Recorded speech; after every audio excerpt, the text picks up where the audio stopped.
Well, good morning, everyone. Happy President's Day.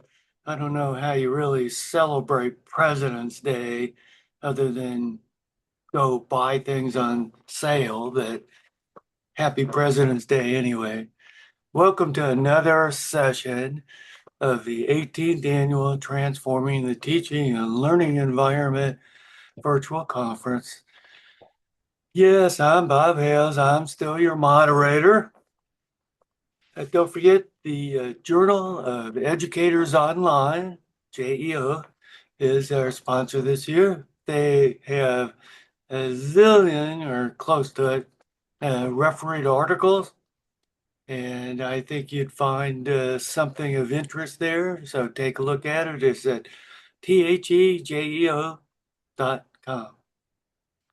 We have with us today Desiree Caldwell. She's been in education for over 20 years, experience at elementary, middle, and college levels.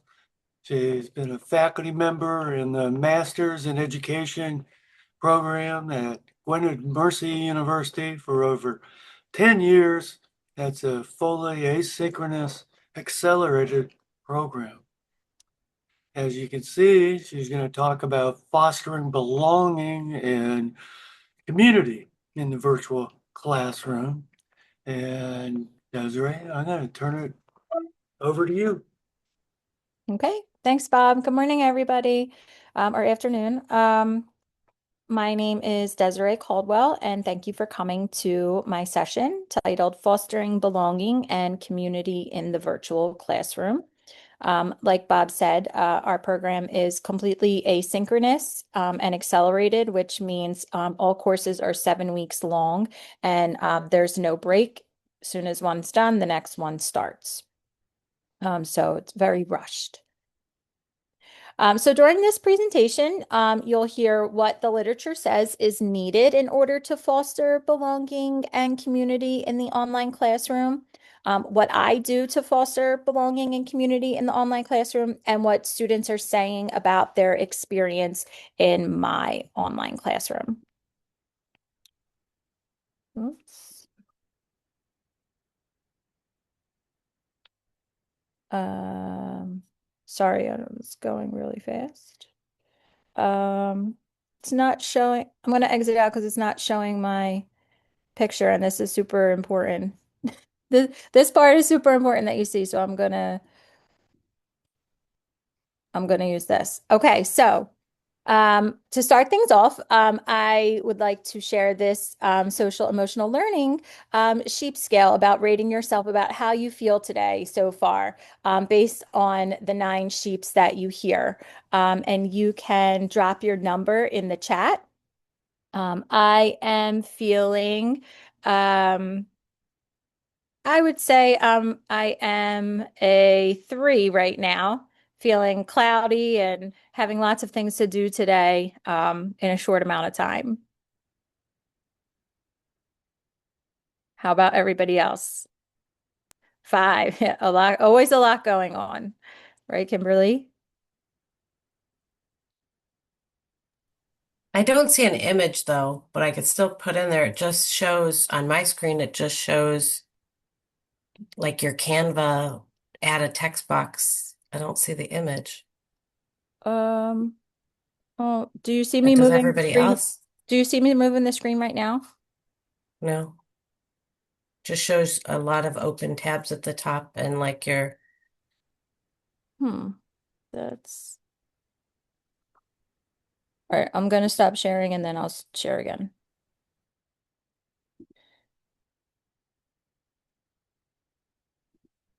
And I'm also gonna close that out.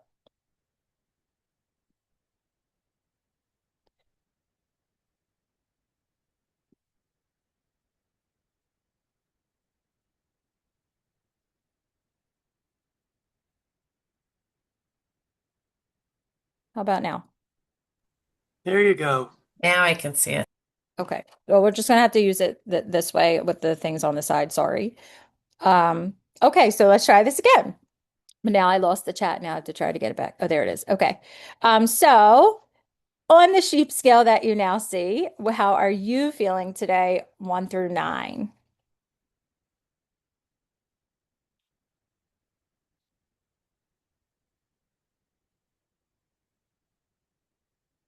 Oh, Stephanie, I love that you're feeling happy and flowery. Everybody's happy too, Sharon too. Thank you. So this was done in a session that I attended in a separate group that I'm in, and it was like the first time that I had seen it done before, and I was like, oh wow, I'm like, this is so cute. Like, and it's like a fun kind of icebreaker and sentence starter, and everybody, can just kind of share how they feel, whether it's good, bad, or in between. And I think there's a picture here like that would represent how everybody, for everybody. So I asked, I said, what is this? Like, did you make this up? And he did it with this, and then he showed us that he did make one with his dog. He made this same kind of scale and used different pictures of his own dog with the numbers, and was able to kind of share a bit more personal that way. But I started doing this in my class, putting it in, one of the things that they have to open up, on one of just a random day, just picking something, and to see how the students, responded, and they included it in their discussion poster. Like, I loved that. Where did you get it? And I just Googled social, like SEL. You can just put SEL scales.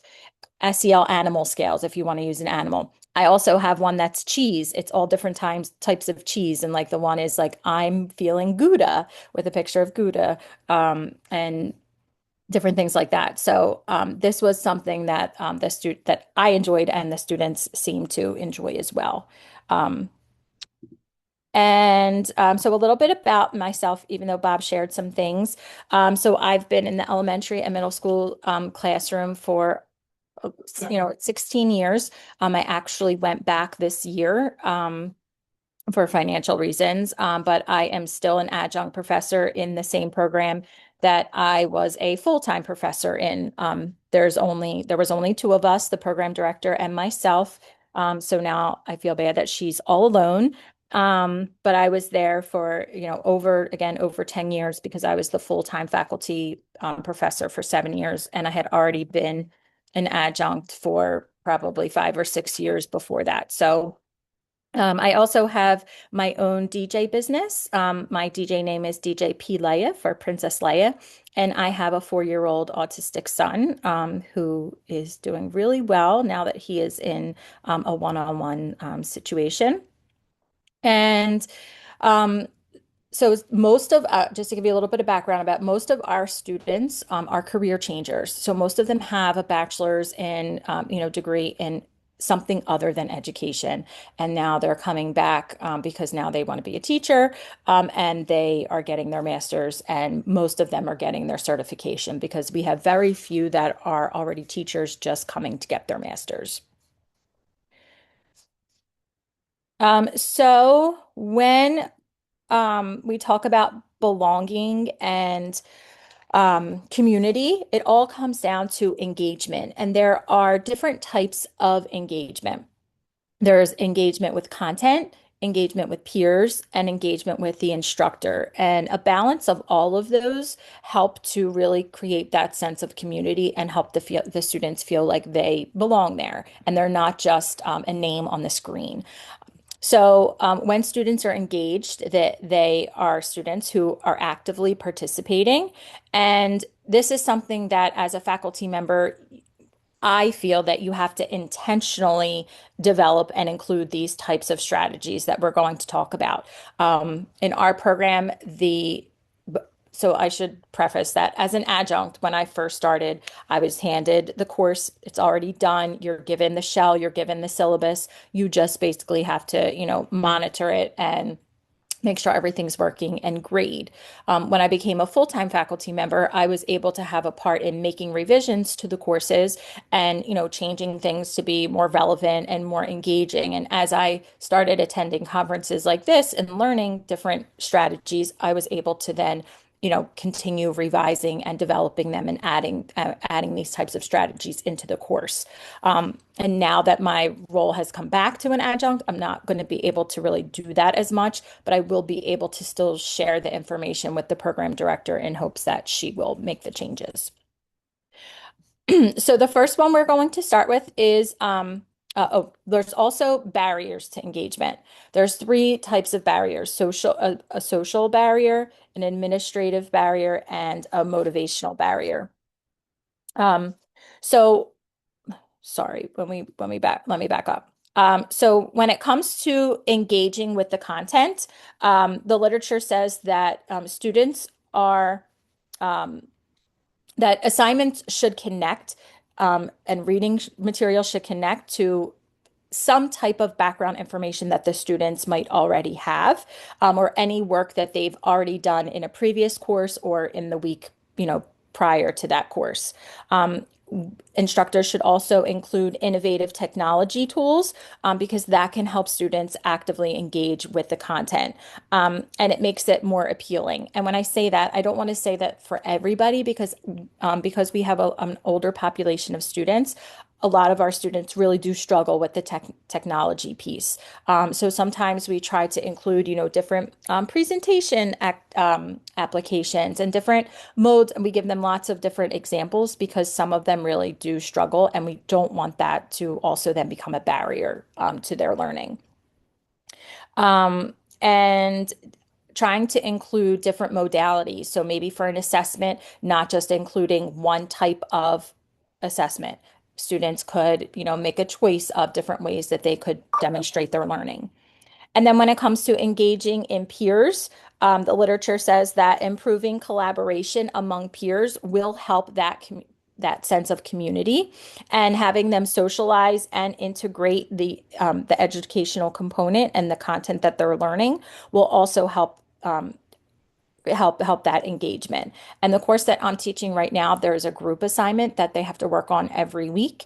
And for a lot of our students, scheduling is a big issue. So they're always, I always say, "Oh, I know you heard that word group work and you rolled your eyes and you hemmed and hawed and all of that." I said, "But this is like you will see that this is not something you could possibly, take on as your own. This is, creating a whole project-based learning unit." And it's something that you do need help with. So the students that I have now so far are sharing that they're having a positive experience with each other, and it has really helped take their learning to a new level. And then engagement with the instructor, and this is like this is paramount. This is really what is going to help those students feel that sense of belonging, knowing what they like, including a video introduction for yourself, um, you know, including their interests, perhaps maybe in announcements or in assignments, and letting them know that they're not just a number and they're not just a student, that they're also, a human and a person. Um, okay, so back to the barriers. I talked about some of them already, but for social barriers, a lot of students in the asynchronous environment and even the synchronous environment can become isolated or disengaged. Many students prefer to work alone instead of in a group or with a peer. And then there's also some administrative barriers to engagement, which as an instructor, we don't have a lot of control over. Students don't know how to contact the people that they need to contact. Administration sometimes will say, they're like, "Hey, we need this," but for whatever budget reasons, we can't get it.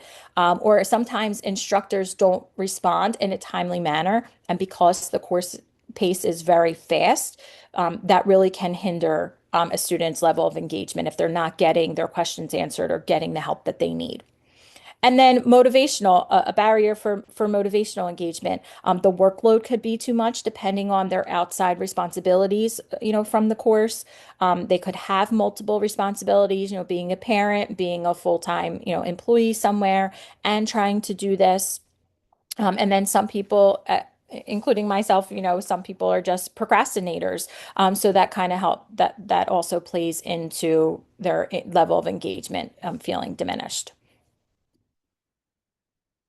So we're going to start with engaging with the content so that you can hear about some of the things that I do and we do in our courses to help students engage with the content. So the first is real world examples. I try to include, have them do interviews with professionals in the field based on the content that that assignment is, looking for the students to learn. We also have been trying to include more case studies that are very relevant to class situations that happen right now. I also have asked for te the students who are already teachers share some of these situations that you might have in your classroom that could make a really good case study for for other students. And, obviously taking names out and things like that, but to help students have a real situation that they have to problem solve through prior to being in the classroom. We also have a field experience component where students have to spend a certain amount of hours observing in their certification area and observing a certified teacher. So that's also helping them see what is really happening in the classroom and helping them connect what they're learning in their coursework to what is actually happening with teachers. Role play is another strategy that helps them engage with the content. For example, when I first started, there were a lot, students had to do a lot of presentations, but it was just, creating a presentation, demonstrating what what you learned or whatever the topic is. I kind of flipped that a little bit and made it so that, yes, they have to still do a presentation about the content, but they have to assume the role. So, for example, in a special ed course that I revised, students had to assume the role as the director of special education at their school, and that's who their audience was. Their teachers in their school, first year teachers, so they had to be very detailed and specific. And then when I'm watching their presentations, I should feel like I'm an audience member in that group, and they should record their audio assuming that role that they're supposed to be playing. That has really made a difference with not only their level of engagement and helping them practice the skills that they need, but also as an instructor, it's become much more enjoyable to watch their presentations because I feel like I'm there and I feel like they're talking to me and I feel like it's a professional development that I'm attending. So that's something that has also been successful. And then another way for them to engage with the content is to do self-reflections or assessments. We've also incorporated those throughout different courses where, for example, students really struggle with APA format. So in some courses where it is, heavily used, in the first week, we'll have them do an assessment assessing their skills on, in-text citations, reference section, direct quotes, things like that, just like a scale. And then they'll do that same reflection in the final week of the course in hopes that even if they don't feel like an expert, the hope is that they've at least felt like they were able to move over at least one place on the scale. And then I include different surveys, and I also try to give them like some type of reward for the survey. So, for example, if they don't know this ahead of time, but if they complete the survey, once they hit submit, they'll get a automatic response from me that says, "Thank you for taking the time to complete this. You've earned 2 points that you can use towards any, assignment that you'd like." And interestingly, not all of them do that, and I know when some don't talk to each other because some of them, miss out on that. But the hope is that they're able to share, like, "Hey, make sure you do this because we got this at the end." Any questions about engaging with the content? If you do any of these types of things, could you do the thumbs up reaction? If any of these were new for you and you want to try to incorporate them, I believe there's a light bulb that you can click instead of the thumbs up. Thank you, Kimberly.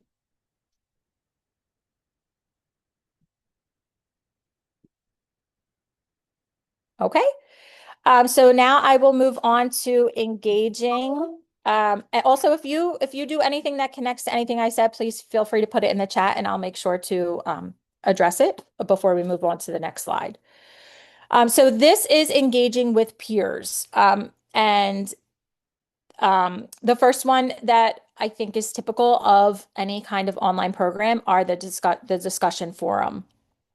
Something that I really strived to change was I had been an online student before, had to do my three peer responses. I had been an adjunct for a long time, had to grade these three peer responses from everyone, where I felt like everyone was just saying the same things. They were just saying the same things to three different people, and there wasn't really any type of personal, connection to them or what they said.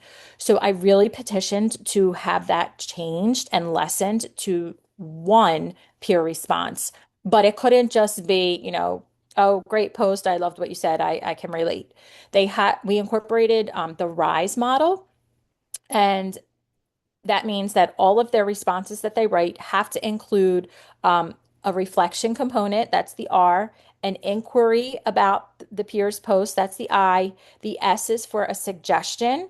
And sometimes this is a struggle for students because they think like, oh, well, there was nothing wrong with their post. And I'm like, but a suggestion doesn't mean that something's wrong. It just means that you're suggesting something else based on what they said. And then the E component is elevate, and that's how can you what can you recommend that your peer can do to take this post to the next level and elevate it up one notch? Was there something missing that you would have liked to learn more about? Anything like that.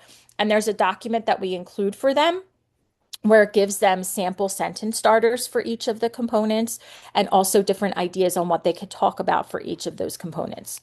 So instead of having to do three, they only have to do one response, but it has to include all of those components. And I say to them, hey, like so and so asked you a question here. If you were in a regular classroom with them, you wouldn't ignore their question. So you don't ignore it just because we're in the virtual environment. You still have to, you have to respond to them. And the RISE model really helps move that discussion back and forth as opposed to them feeling like they just did it to get, their three responses in. Yes, I can grab the link to the RISE model. There's a website. Let me see if I can grab that right now for you.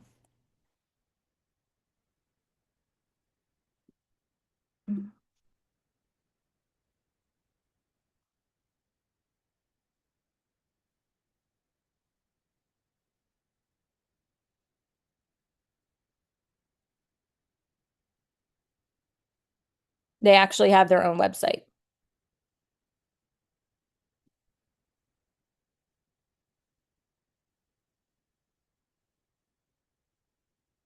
There you go.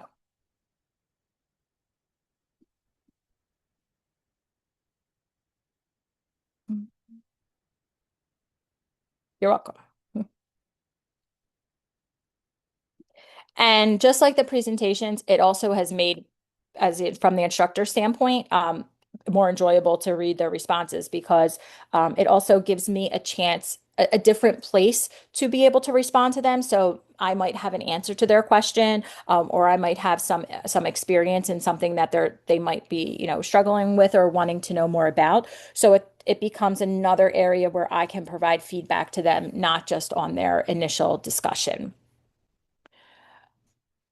And resource sharing is the next one. As a student, I also went to Gwinnett Mercy for my undergrad, and as a student, one of the things that we had to do was anytime we wrote a lesson plan, we had to bring copies of that lesson plan for all of our people in our class. So when I left a class and when I became a first year teacher, I had a box full of all these different lesson plans, that I could go to for help. And as an online student in our program, this would like our students were lacking this. We weren't giving them a place to take away all the things they were doing in their courses or the things that their peers were doing, such as lesson plans, such as presentations that they might want to come back to later. So resource sharing was a really big thing for me that I wanted to make sure I provided a place for. So a lot of times, like a lesson plan might be an assignment in the course, and only the instructor can see an assignment. Whereas if it was a discussion, everyone can see it. So I started changing all of the assignments that I thought our students could benefit from seeing everybody's to a discussion for setup. They didn't have to do a peer response or anything, but it just gave them the access. They were able to access other people's work in hopes that it could be helpful to them. So that is something that has really been helpful with students feeling like, they're engaged and they're a sense of a larger group because they're able to share these different resources and save them for the future. I tell them, hey, like set up a digital file for yourself or, make a Google Drive for yourself and organize it by course or by topic so that you can start, building your own reference section and, getting them from your peers. It's not just your own work.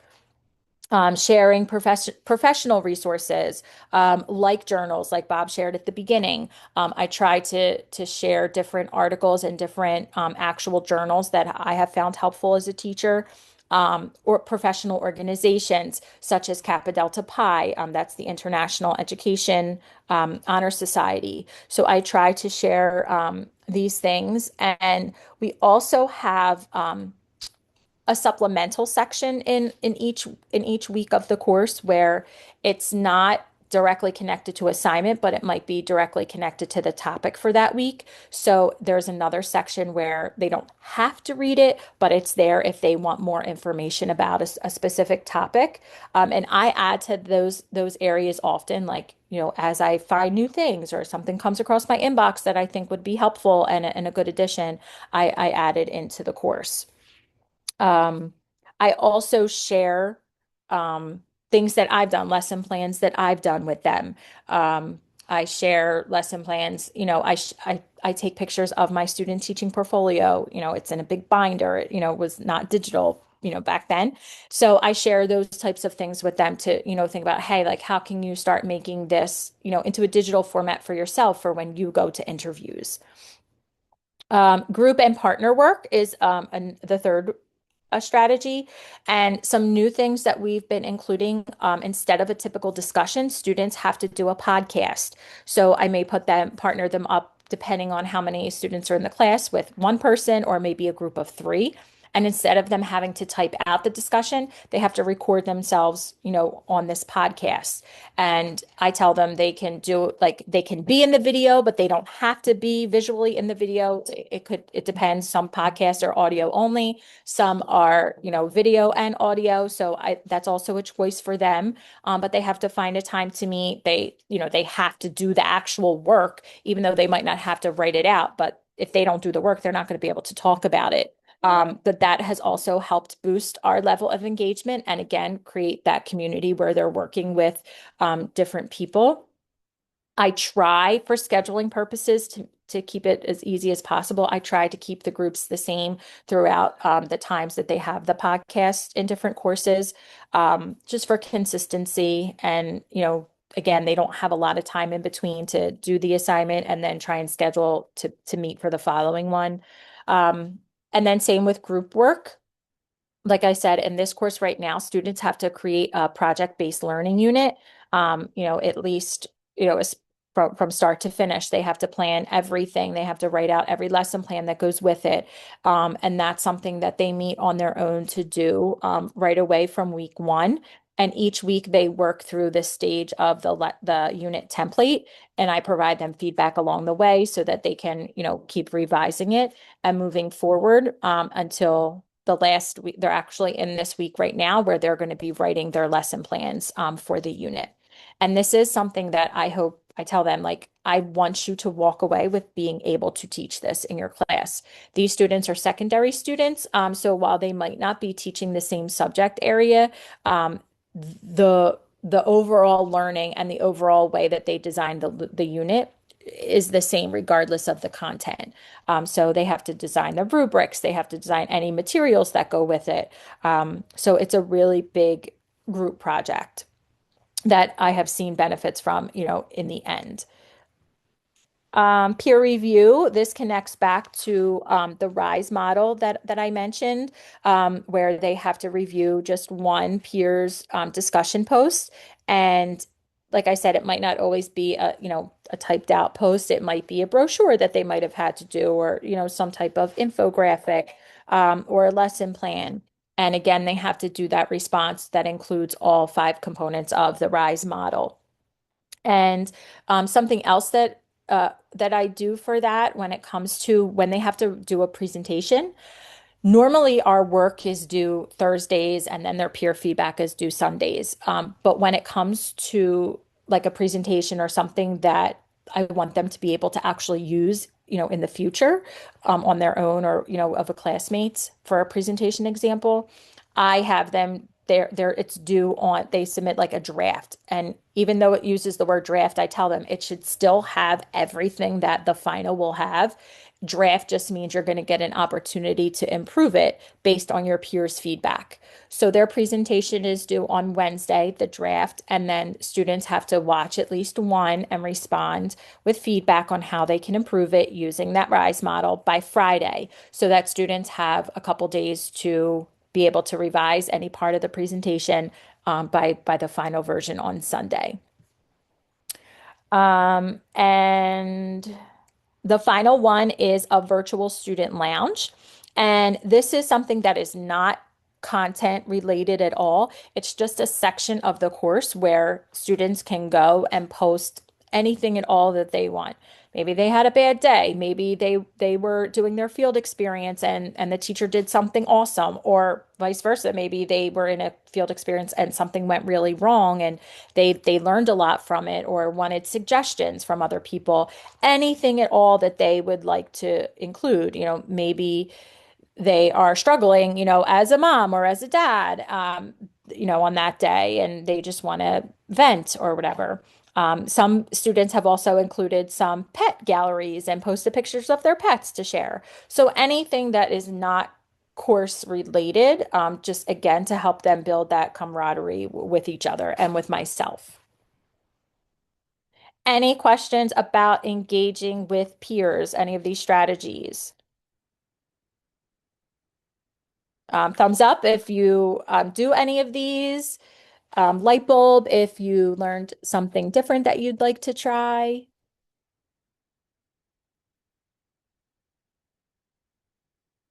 Oh, yeah, the RISE model is really easy. It will take a lot of modeling for them, and including examples. And when I give feedback, I don't just give feedback about the content of what they wrote. I also, like, if they aren't giving a suggestion or if something's missing or they're doing one of the components, incorrectly, I will include that in my feedback. I'll refer them back to the RISE model. I'll say something like, using the sample sentence starters from the RISE model could help you accurately include the E component, in your response so that they know exact. I try to send them exactly where they need to go to help move them to the next level. Okay, the final piece of engagement is engaging with the instructor. And again, this is something that the instructor needs to intentionally do and include. And there are a variety of ways that you can include presence and make yourself be known in the asynchronous class. This is something that I would say is my biggest area that I pride myself on, that I spend probably more time doing than, actually content stuff, because I feel I learned that it goes a long way, and the students remember that, and the students, come back to you and say, like, I remember you told me about this, like, I'm having the same problem now, can we chat about it? And there also needs to be a balance of it. I think if you throw yourself in constantly, that kind of defeats the purpose. But you let them know that you're there. You let them know that you're there for different reasons. You make it personal. Some of the things that I do, is that I try to make sure that I respond no longer than 48 hours to any thing that they may have emailed or questions that they might have put in the course. Um, I also try to include like emotional responses. So when they do something really well, I try to highlight that and say, like, hey, you really did this part well, keep it up. I try to also boost their confidence by giving them very specific feedback, not always just being, negative. I do try to use that sandwich model that, we learned about for elementary and middle school, where, you kind of sandwich that constructive criticism with, lots of positives in the front and the back. I also, tell them I try to really be real with them. For example, when I first had my son, it was extremely difficult. I was trying to balance all of these things and I was tired and it wasn't working. And I, share that in my video. I share that in an announcement. If I'm behind in something, I tell them why. I, explain it. I post announcements. I also try to include different images in my announcements, so it's not just a boring, read through. Um, like memes and things like that. I always include an introduction video. They have to do one. I do one. I respond to all of I watch all of their videos. I respond to them. They respond to me. I try to respond back to them in that first week. And that really helps us get to know each other and like things that we like. Like, for example, I'm always talking about Hallmark, and then some of them will say, "Oh my God, I watched this Hallmark movie. I love Hallmark." And they love to hear that I'm a DJ and a Disney fan, and I just try to make myself as real as I can to them so that they feel like they can do the same. I also really, really stress the importance of communication with them. I tell them like, hey, th it's life, things go well. I know that your life doesn't revolve around this course, but you have to communicate with me. I can't help you. I can't support you if I don't know what's going on or if I don't know that you need help. Unfortunately, there are some students who, regardless of what I say or how many times I reach out, they don't respond. And sometimes I feel like, my hands are tied. Like I feel like I did everything I could. I don't ever want to see a student fail, but they also have to take the ownership and the responsibility as well when it comes to communication. Um, in my weekly announcements, I try to include little Easter eggs where I was having trouble with students not reading my announcements, and that's where I would put very specific information about upcoming weeks, work. So at the bottom there would be a link and it said if you got to this point, click this link. And the link would take them to a form where they'd have to fill out what two things stood out to them the most from my announcement. And then they would get that message that I talked about earlier, where once they submit it, it says, hey, like thank you for taking the time to read my announcement. Here's two extra points that you can use, for whatever. Just let me know by the end of the course. And they love that. They absolutely love that. And 2 points is not a lot, but for them, they feel like, oh, I didn't do so well in week one on this assignment. Like, I want to put the 2 points, to there. And it really, really does help them, internally and academically. Um, oh, something else I also started after seeing it done in someone else's course was a request for an extension form. This is something that I created strictly for assignments where there were no peers involved. It was just something that would be coming to the instructor. And if students knew, let's say, maybe next week they have a paper due and it's parent conference night, and they're a teacher and they just don't have enough time. As long as they submit the form 24 hours before the due date, they can request an extension. And it's like they have to fill out the form correctly, which is part of the accountability and ownership to get the extension. They have to put their name, they have to put the assignment, they have to put when the assignment is actually due, and then they choose the extension date. They can choose any amount of time up to a week. And when I first started doing this, I was like, oh my God, everybody's just going to like abuse this and everybody's going to put a week and I'm going to be so behind on grading. And that is not what has happened at all. I would say maybe two at the most students in each class might use it. I don't think any student that's used it asked for the full week. Most of them asked for 1, 2, or 3 days extension.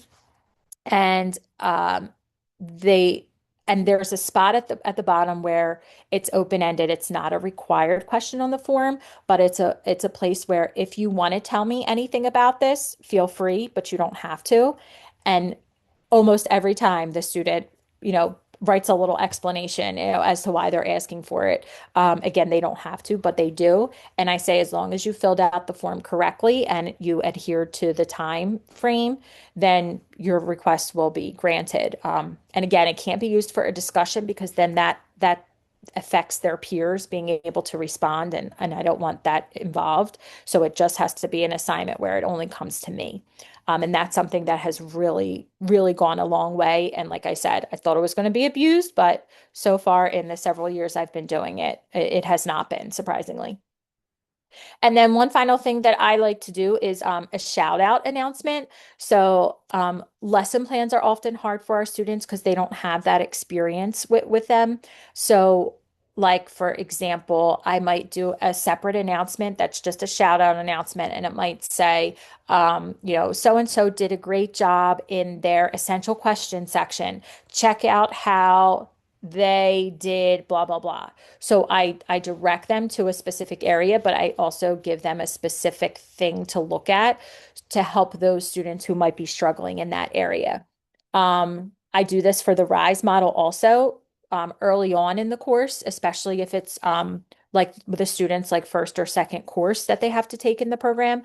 So I might say, shout out to so and so for doing a great job on their Elevate component of their peer response. Check out how they did blah blah blah, um, to help. And that has also gone a long way in raising that level of feeling a sense of community and feeling like, hey, like the teacher's like recognizing me, for in front of everybody, that I did this really well, and help motivate them to keep them going.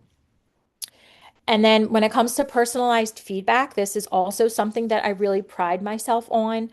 I never say anything like, great job or this. I always take it to the next level and tell them exactly what they did well in or exactly what they need to work on. For example, in an APA part of the rubric, I might say, review how to format quote citations for direct quotes. So I don't just check the box in our rubrics. I always put very specific comments to help direct the students to where they need to look to help them move forward successfully. Any questions about engaging with instructor or things you already do that you want to give a thumbs up on, or light bulbs? Checking the chat. Susan, are you sharing a screen with these ideas? No, the screens that I'm sharing are just like the engaging with instructor with the different strategies listed on them. Engaging with peers with the different. I saw the screens for engaging with content and with peers, but I didn't see anything shared for engaging with the instructor. I mean, you talked about them, so I took notes from that, but This I have it up right now. It says instructor presence, and then it says various, and then it yeah, I says don't see it. Does anybody else? hmm, I see the instructor presence and various personal feedback, but I yes. just have been taking notes. I don't see a list of the things that you do. No, I didn't. No, it didn't include that. I just was talking about them. That's fine.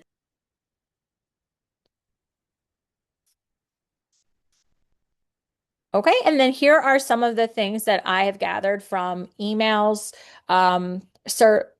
Surveys are a difficult thing for us to get access to because we don't have a lot of students who complete the student evaluation because they don't really, all of the questions don't really pertain to our program. So students feel like it's a waste of time, unfortunately.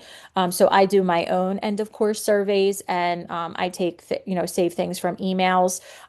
So here are just some things that students have said in the past. Throughout the grad program at GMU, I felt I connected best with you as my professor and had some of the most meaningful takeaways in your courses. This class has been my favorite in your program. You are such a thoughtful and engaging professor. Thank you. I just wanted to say how much I appreciate all your communication and support through the class and the simple reminders, especially for things like assignments due on different days. I appreciate this so much. It truly assists jogging my mind, especially in a busy mom world. I want to thank you for all the feedback and advice that you have given me so far in this course. I have learned some really valuable things that will truly help me be a more organized, thoughtful, empathetic, intentional, and passionate teacher. And I'm just moving this because I can't see with the chat. Um, I thoroughly enjoyed the last three classes with you as you made them meaningful to me as an already certified teacher. And I wanted to say thank you for all your support, kindness, and challenges in your course. It was a tough workload, but as I reflect, I learned a great deal from your class, and you are a great example of a thorough educator with clear expectations. Um, and any questions, comments, connections, suggestions, things that you might want? I'm going to check the chat. I love the Easter egg as a form. Yes, Kimberly, it's also easy for me to go. I use a Microsoft form and it's easy to go back to, in the last week and remind the people who did it, like, hey, don't forget about your 2 points. Surprisingly, some of them do forget about it. So it's an easy way to keep track of that. I do the weekly announcements and feedback. I allow students to make video introductions if they want to, but most do not. Yeah, I changed that to the video being required. And I also explained to the students why. I explained that, the video is to help us get to know you. It's to help us see who you are and not just be a name in the course. And they get a grade for it. So most, I never had anybody not do it. But in some courses, it wasn't a video. Some courses, it was just, the typical discussion. So once I changed it, all of them to the video, like they know, and it doesn't have to be a fancy video. Some of them are recording it in their car. Like it's not a big deal at all. It doesn't have to be some kind of professional video. Could you share the survey you shared with your students? The which survey? That's Sharon. The one with the one that I put in the announcements, like if you got to this point, click this link.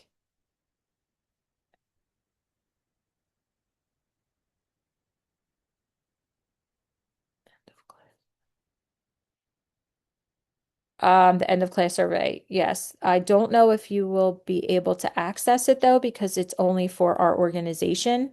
Like you would need, um, but let me see if I can pull it up and share the questions that are on it. They're also specific to the course.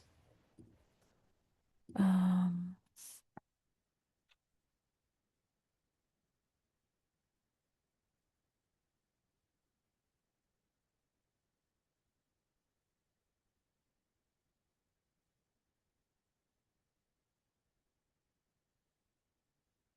it also might take might take a long time. Um, I'm gonna stop sharing.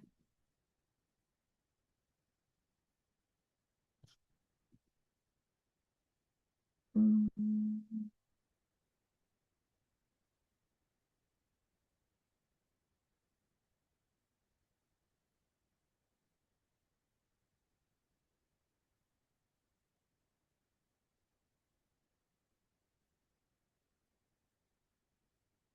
mm.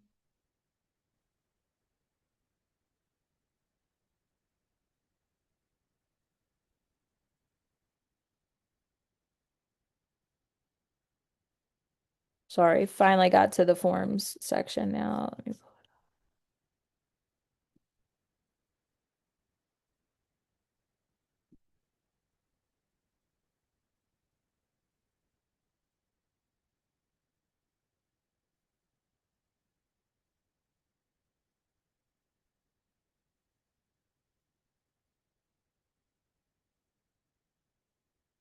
Now I have to find it.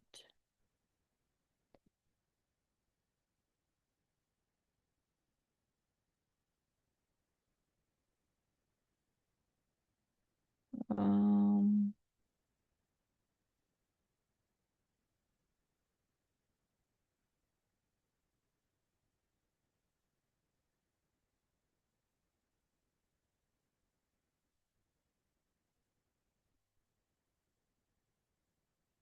Sorry, I have a lot that I have to go look through.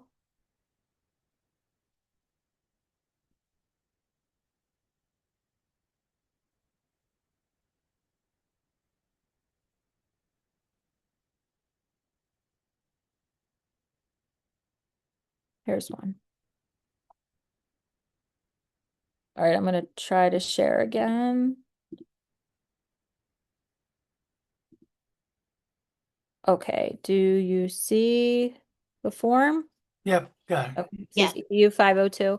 Okay, so here's an example of some of the questions. I found the content of the course relevant to me becoming a successful master teacher.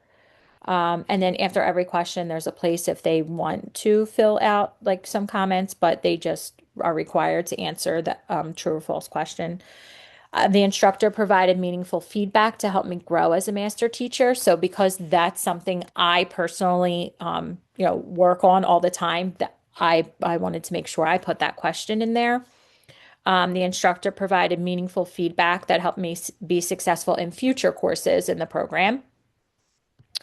The instructor helped to clarify upcoming assignments via the weekly course announcements. Again, I want to make sure that my announcements are useful and not, just an extra thing for them to read.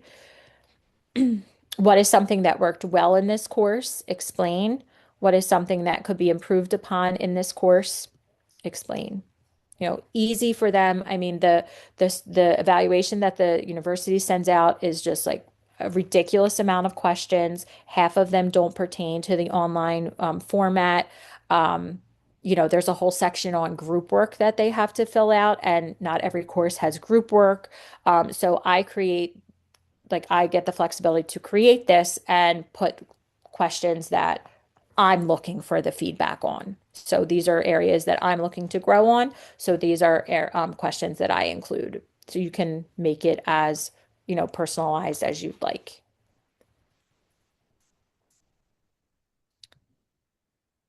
Now I have to find the chat again. Oh, there. Okay.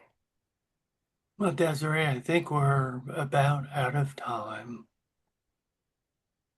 And I'm going to put my email in the chat if you have any questions or want specific information about anything that I talked about. That'd be great. Feel free to email me. Like I said, I can't share the link because it's only for people in our organization. Thank you for your time. Thank you. Thank you for your feedback. I hope it was helpful. I hope even if you just found one thing new to try. Yeah, you gave people some good practical things. That's what we aim for. Well, Desiree, thank you for taking the time to do this. Glad to have you back again. Thank you for having me back. Whoops. And see, I'm going to stop the recording.